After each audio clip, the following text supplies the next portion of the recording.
گر بر سر نفس خود امیری مردی، بر کور و کر ار نقطه نگیری مردی.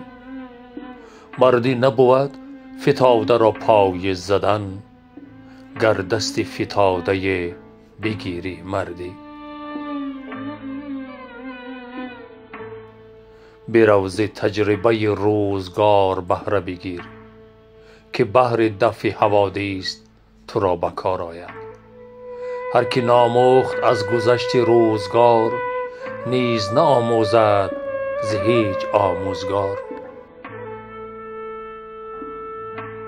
این جهان را نگر با چشم خیرت، نی بدان چشم کاندر او نگری.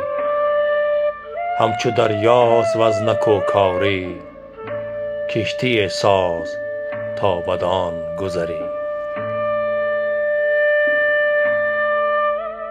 چهار چیز مرا آزاده را ز غم بخورد، تن درست خوی نیک و نام نیک و خرد.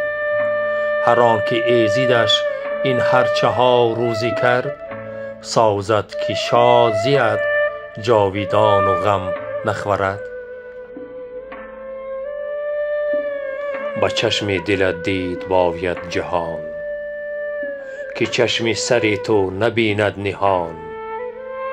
بدین آشکارت ببین آشکار، نهانت را بر این نهان گمار.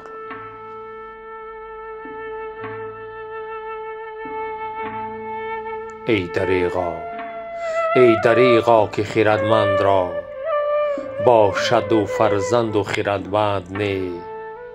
ورچه ادب دارد و دانش پدر، حاصل میراث به فرزند نی.